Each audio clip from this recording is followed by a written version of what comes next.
Muy bien, entramos a nuestro último video del paso 1. El paso 1, recordemos que se llama panorama general. ¿Qué hemos hecho? Hemos identificado al autor, al destinatario y a los envíos. El panorama general es una vista superficial. Quiere decir que más adelante tendremos que revisarla y ver si la nueva información, y a medida que vayamos profundizando, nos genera algún cambio en lo que vamos a poner en este momento.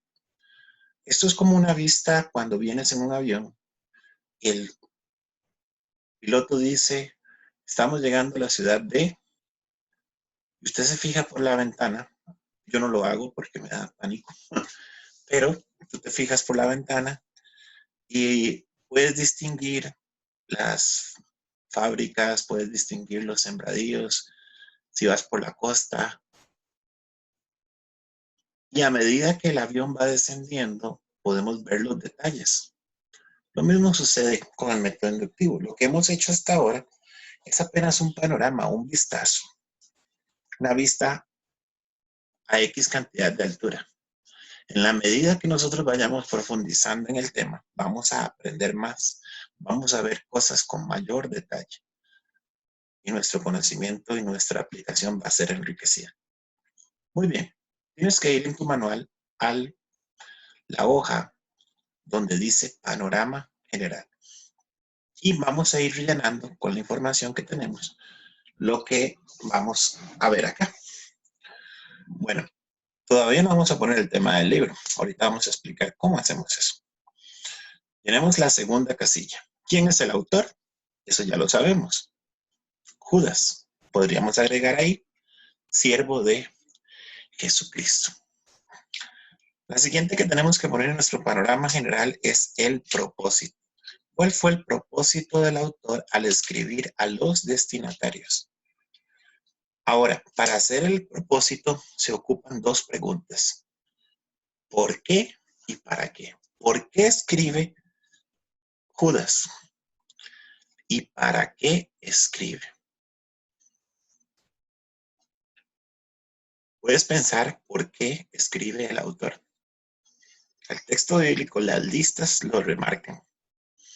¿Para qué escribe? ¿Qué quiere ellos? ¿Qué él quiere lograr? ¿Por qué escribe el autor? Primero, porque tiene solicitud en exhortarlos, animarlos. ¿A qué? A contender ardientemente por la fe, ¿recuerdas?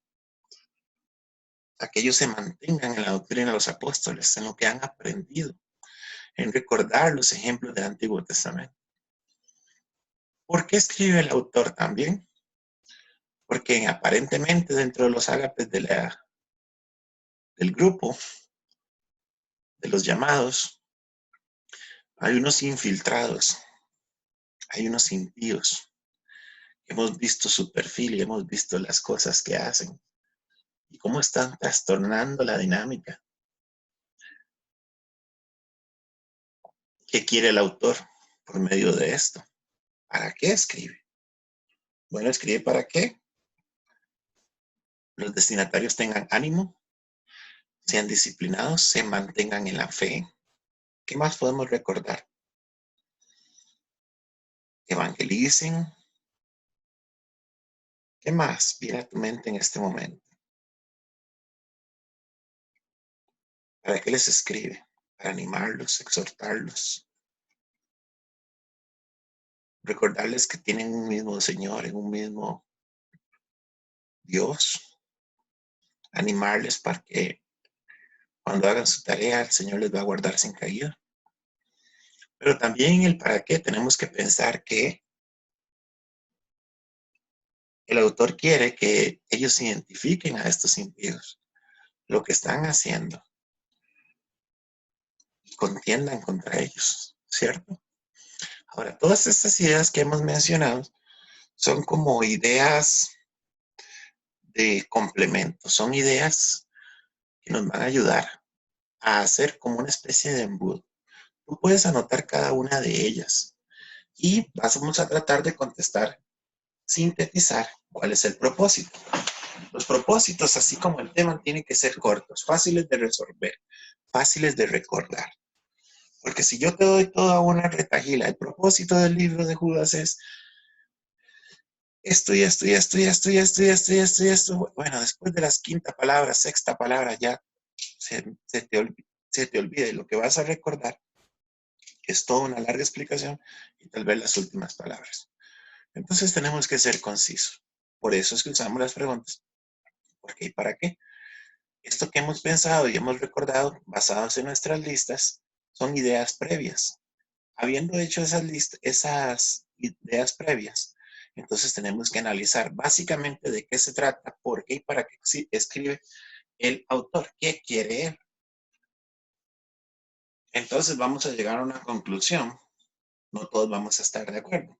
Recuerda que es un panorama general, pero nosotros te sugerimos, de acuerdo a las preguntas y los argumentos que hemos usado para contestar el por qué y para qué, el propósito del libro es o va encaminado a qué?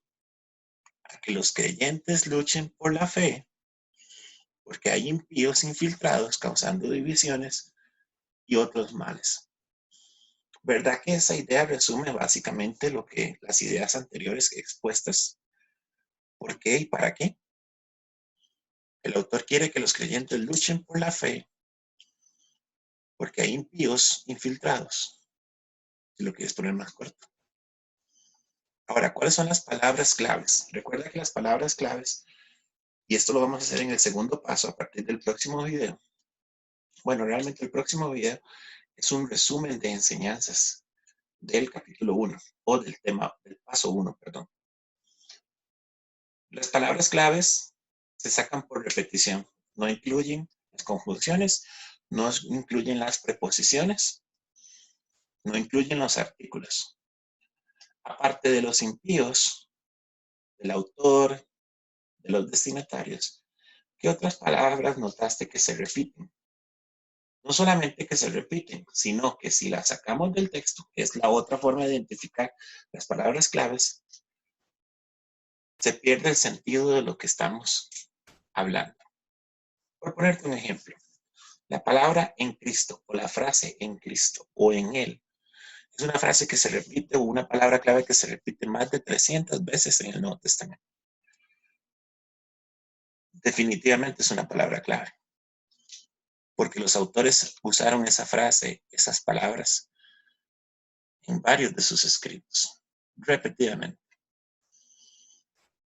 Esa sería una palabra clave que no solamente en el Nuevo Testamento, perdón, no solamente en X libros, sino en todo el Nuevo Testamento se repite. Todos conocemos la famosa no temas o no teman, 365 días, perdón, 365 veces la palabra o la frase no teman. Es una palabra clave recurrente en la Biblia. Alguien quiso romantizarlo y decir, bueno, un recordatorio cada día. Seguramente has escuchado esta frase. Un recordatorio cada día para que no temamos. Bueno, puede ser. No está, no es inspirada por la Biblia, pero podría ser. Mi argumento en contra, porque yo soy bueno para llevar argumentos en contra, es que los años del Señor son de 360 días. Entonces, pero ¿cómo sabía que son de 365? Y podemos repetir un versículo cuando sea año bisiesto, no hay ningún problema. Bueno, volviendo a los ejemplos. Por ejemplo, en Tercera de Juan hay una palabra clave que solo aparece en Tercera de Juan una vez y en otro pasaje de la Escritura. Aparece una sola vez, 2 veces en el Nuevo Testamento en total, pero es una palabra clave. ¿Sabes cuál es? Preeminencia. Primer lugar, según la versión que estés usando. Si estudias el libro de Tercera de Juan, te darás cuenta que hay un personaje que es uno de la misma, cortado con la misma tijera, decimos nosotros acá, que estos impíos que hemos hecho el perfil. Diótrefes. Y Diótrefes quiere la preeminencia, quiere el primer lugar. La siguiente vez o la primera vez que se menciona, la otra vez que se menciona la palabra preeminencia en el Nuevo Testamento es cuando habla de que la preeminencia le pertenece a Cristo. No te voy a quemar el cartucho, pero sería interesante que contrastes lo que quería Diótrefes con el dueño de la preeminencia. Entonces, ¿por qué mencionamos esos ejemplos? Porque cumpliendo la regla, las palabras claves son palabras que se repiten varias veces en el texto o que aparecen una sola vez, pero si se quitan del texto se pierde el sentido. ¿Qué palabras cumplen con esos requisitos en el libro de Judas? Hay muchas. Hemos seleccionado algunas. Luego de pensar y meditar, puedes poner una pausa y luego le das play. O puedes fijarte en tu manual, que ya las hemos seleccionado para ti, y cumple con esto. Hay más, pero son esenciales para descubrir lo que vamos a hablar ahorita en los temas de los párrafos y el tema del libro. Estas son algunas de las más importantes. Todas son importantes, por algo están ahí, pero cumplen con estos requisitos. Santificados aparece solo una vez, llamados solo una vez, amados, si no me equivoco, aparece 3 veces, guardados una sola vez, luchar ardientemente una sola vez. Fe aparece 2 o 3 veces. Estoy haciendo esto a memoria como ejercicio. No solo porque yo tengo que hacer el estudio antes, sino porque cuando nosotros enseñamos a la gente a estudiar el método inductivo y a dirigirlo, en este caso a la hora de dar un taller, es un ejercicio mental y es un ejercicio también espiritual. Cuando nosotros estamos estudiando un libro, sea por primera vez o 20 veces, que lo hagamos nuevamente, porque el Señor siempre tiene algo para enseñarnos. Entonces yo estoy usando la memoria en este momento, así como vengo a usar la memoria en pasajes que hemos dado más de 100 talleres, tal vez alrededor de estos años.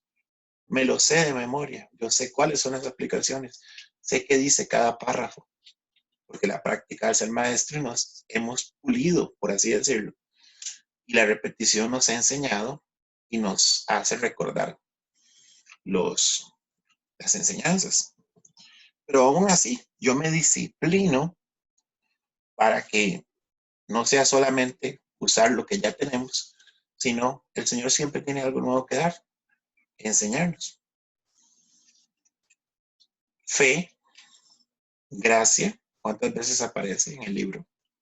Juicio. El juicio no solamente viene la palabra implícita, sino viene explícita, perdón, sino también viene implícitamente, especialmente cuando se habla del Antiguo Testamento o de las referencias del Antiguo Testamento a las tradiciones judaicas.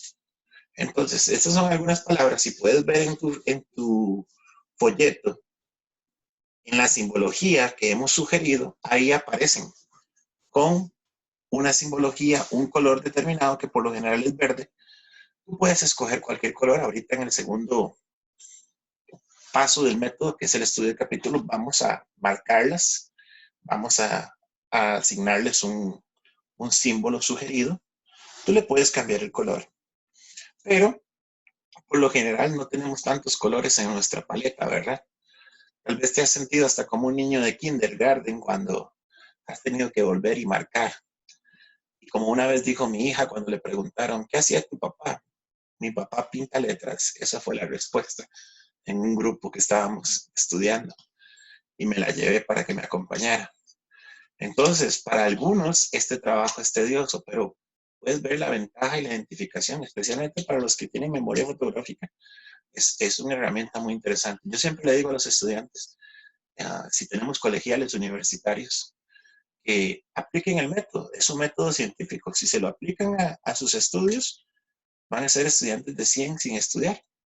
Porque si yo te pregunto en este momento ciertas cosas del libro de Judas, aunque lo hemos leído solamente 3 veces, seguramente me dirías, podrías darme más información de lo que sabías del libro de Judas antes de empezar este estudio. Y eso que apenas estamos empezando. Igualmente, si te menciono ciertas frases y ciertas palabras e incluso enseñanzas del libro de Judas, con solo 3 veces que lo hayamos estudiado hasta ahorita, o que lo hayamos leído para marcar a los autores destinatarios y a los impíos, me dirás, no, eso no me suena, no recuerdo que eso esté en el libro de Judas. Es por eso que a muchos pastores no les gusta este método. Mira cómo luchamos nosotros para que los pastores se metan porque la gente se vuelve más crítica, más analítica de lo que dice el texto. Decimos en Costa Rica, ya no comen, no les meten gato por, ya no le meten gato por liebre. Dije bien no sé, estoy grabando esto de noche. Yo tengo un hijo de 2 años que no me permite grabar en el día y es un terremoto, entonces tengo que aprovechar para grabar cuando es de noche. Sí, creo que el dicho es, no le metan gato por liebre, ¿de acuerdo? Entonces, como decía, a muchos pastores no les gusta, más bien deberían estar gozosos. A mí me alegra que el pueblo de Dios, a mí me alegra que los hermanos de nuestra iglesia conozcan el método, porque son analíticos, descubren la verdad por sí mismos, se maduran solos, crecen en el Señor y están en capacidad de enseñar a otros. Ojalá que este taller que estamos recibiendo también lo puedas compartir con otras personas. Muy bien, sigamos llenando el cuadro. Contexto histórico. Hemos dicho que la base del estudio bíblico inductivo es la Biblia. Lamentablemente, cuando nosotros tenemos diferentes fuentes, como es el Internet o los libros, tendemos a pensar que cuando hablamos del contexto histórico tenemos que ir y buscar en qué fecha se escribió el libro, los aspectos culturales que rodeaban, sociopolíticos, etcétera, etcétera, etcétera. Esa información es importante, es bonita, incluso puede ser valiosa, pero realmente no va a agregar nada o no va a hacer gran diferencia a la hora de tener una enseñanza o una aplicación.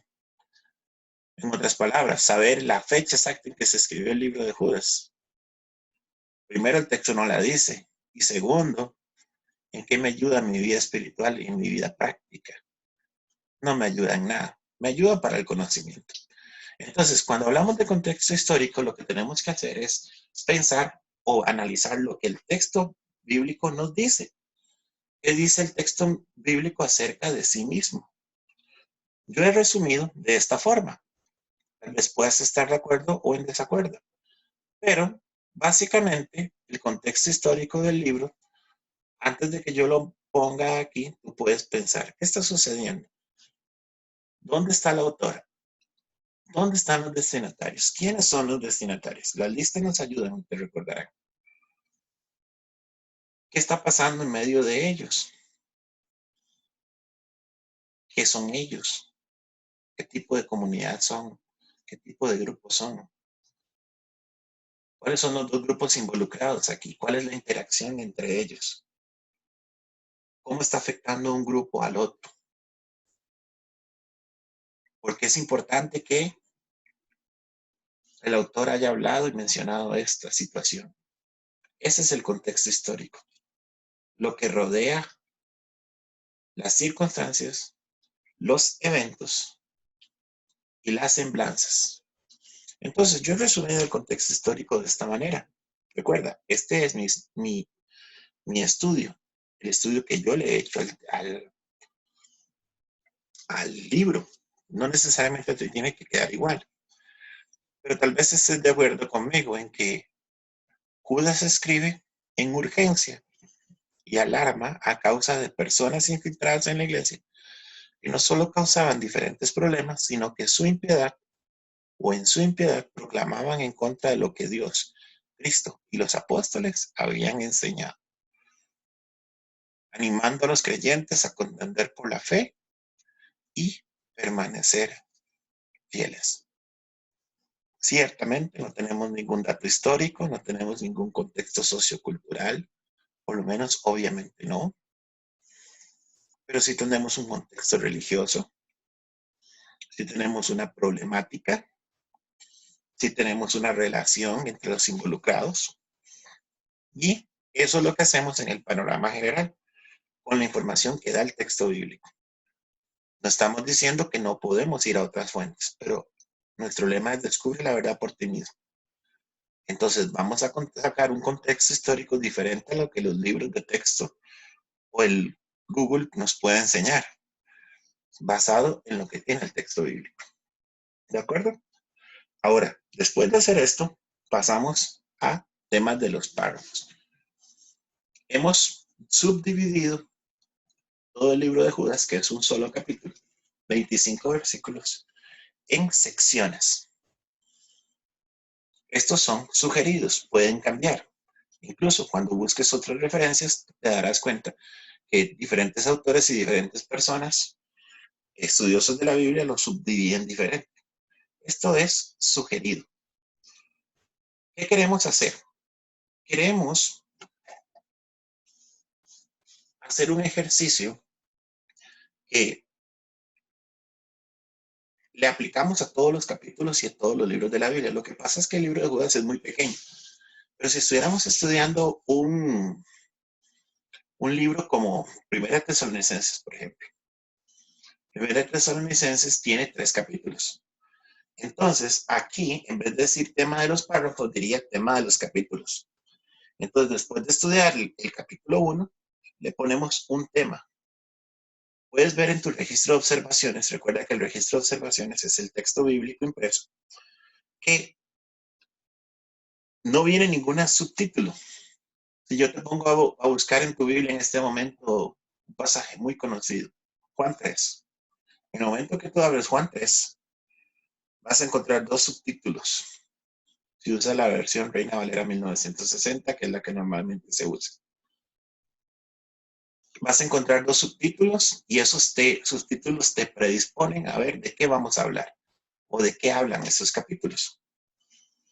Esas subdivisiones o esos subtítulos sabemos, la mayoría, y si no lo sabes, es un buen dato, que no son inspirados, así como la división de los versículos. Entonces, alguien lo subdividió de esta forma. Podemos cambiar, podemos variar. Pero, básicamente, en nuestros materiales tú vas a encontrar que donde dice tema del capítulo, viene una línea en blanco. ¿Para qué? Para que tú le pongas tu propio tema. No el tema que se te antoje, no el tema que se te ocurra, no el tema que copiaste, sino el tema que el Espíritu Santo te ha revelado a través del estudio. Recuerda que ese tema, como estamos en un panorama general, puede cambiar. Más adelante puede ser complementado, puede cambiar o puede reafirmarse. Entonces, como Primera de Tesalonicenses tiene 3 capítulos, en vez de decir temas de los párrafos, diría tema de los capítulos. Le ponemos un título de más de 5 o 6, que no sea más de 5 o 6 palabras. La regla que usamos es tratar de describir en 5 o 6 palabras, como para que un niño de 8 o 9 años pueda entender. Imagínate que un niño de 8 o 9 años te llegue y te pregunta, ¿de qué se trata el versículo 1 y 2? ¿De qué hablan el versículo 1 y 2 del libro de Judas? Tú no le vas a dar todo el versículo porque después de 5 o 6 palabras lo perdiste al niño. Tienes que usar una frase o un resumen o vas a resumir estos versículos o estos capítulos o estos temas en una frase que sea fácil de recordar y una frase que nos encasille. Si queremos usar esa palabra, básicamente de qué hablan. No estamos buscando detalles, porque detalles hay un montón. Queremos simplemente poner una frase que nos recuerde de qué se trata, básicamente. Entonces, el versículo 1 y 2, ¿de qué habla? Piensa conmigo en una frase de 5 o 6 palabras. Si tuviera que explicarle a un niño de 8 o 9 años, ¿de qué habla el versículo 1 y 2? Podríamos tal vez pensar en algo como esto. Judas a los llamados, amados, santificados y guardados. O Judas escribe a los llamados, tal vez. ¿De qué trata el versículo 3 y 4?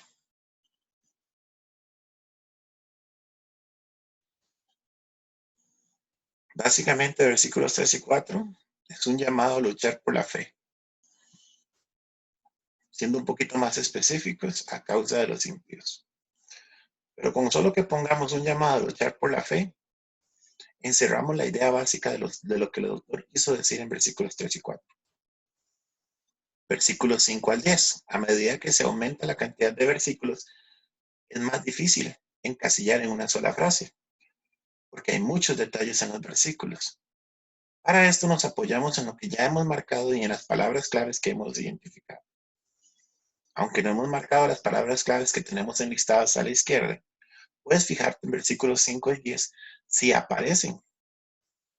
Y junto con lo que hemos marcado hasta ahora, que es el autor, el destinatario y los impíos, eso te ayudará a hablar, a pensar más o menos de qué se trata. Hemos puesto este título sugerido: Destrucción y juicio para los impíos. A grandes rasgos, recuerda que es un panorama general, de eso se trata los versículos 5 al 10. ¿De qué hablan los versículos 11 al 16? Vuelve a hacer el ejercicio, fíjate en lo que ya tienes marcado. Fíjate en estas palabras claves que hemos seleccionado acá. Fíjate incluso en el contexto o en el propósito del libro. ¿Qué podríamos poner ahí? ¿De qué se trata? Versículos 11 al 16. Yo puse: ay de los pecadores impíos. Tal vez podrías poner: lo que le va a pasar a los pecadores impíos. Recuerda, es tu lista, es tu párrafo, es tu tema.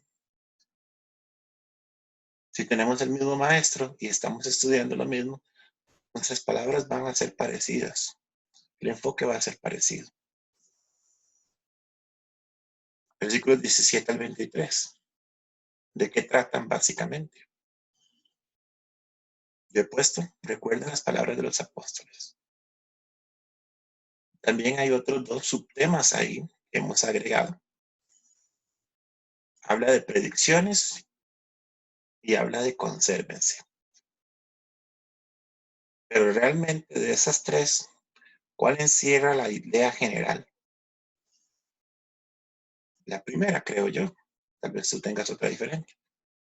Recuerda, es un panorama general, es una vista superficial. Puede ser que eso cambie más adelante. Cuando hagamos las listas de Dios, cuando hagamos las instrucciones, cuando estudiamos la etimología, incluso las referencias cruzadas, puede ser que esto cambie. Versículos 24 y 25. Básicamente, ¿cuál es la idea con la que el autor se despide? Dios nos va a guardar y nos hace permanecer firmes. Básicamente es la idea que se encierra. Habiendo hecho esto con tus propias palabras, observando bien de qué tratan los capítulos, en este caso los párrafos, podemos usar ya no 25 ideas de los 25 versículos, sino al menos estas 6, para encerrarlas, hacer como una especie de embudo para darle tema al libro. Volvemos al mismo principio. Si vamos a poner un tema, tiene que ser un tema fácil de recordar, tiene que ser un tema que sea fácil de explicar a otras personas, incluso a un niño, y que encierre la idea general de por qué el autor o qué quiso dejar el autor calado en los corazones de los destinatarios y por supuesto en nosotros. Se aceptan sugerencias. Claro, nosotros no estamos interactuando en este momento, simplemente estás viendo un video. Pero tú puedes poner varios títulos sugeridos en este momento. Y después de hacer un listado preliminar, escoge cuál de los que has escrito, 3, 4, 5, o de estos 6, podríamos unificar para poner básicamente de qué se trata el libro. Yo he puesto uno, no tiene que ser igual. Puede ser que yo esté equivocado, recuerda, es mi estudio. Puede ser que tú tengas un tema mejor, o puede ser que en el transcurso del libro nos demos cuenta que teníamos la razón. Es un panorama general. Yo le he puesto: luchar ardientemente por la fe. Yo veo en el libro de Judas El tema es básicamente luchar por la fe. Preservar la fe que ellos tienen y luchar en contra por el problema que se está dando. Así lo resumo yo. Tú puedes tener otro. Repito. Espero no cansarte con la repetición. Pero esto es, hasta cierto punto, vamos a usar una palabra que espero que no malinterpretes, subjetivo. ¿Por qué es subjetivo? Porque estamos haciendo un vistazo. En la medida que vayamos profundizando en el método, puede ser que sea más objetivo. De hecho, así lo será. ¿De acuerdo? Así concluimos el paso número 1 del panorama general o del proceso, perdón, del método inductivo. En el próximo video vamos a dedicar a sacar enseñanzas de lo o a recapitular lo que hemos aprendido en este panorama general y analizar otras cosas, llevar algunos pensamientos al aire e incluso a la práctica. Después de ello, recibiremos un siguiente video donde empezaremos el estudio de capítulos, que es el segundo paso del método inductivo. Ahí estaremos aprendiendo acerca de Dios, acerca de las palabras claves, las instrucciones, las exhortaciones, los términos de tiempo, de comparación, de contraste y de tiempo. Y luego volveremos a este cuadro para revisar los temas. Que el Señor les continúe bendiciendo. Sigan adelante. No se rindan. Hay muchas cosas que el Señor quiere mostrarnos por medio del estudio de su palabra.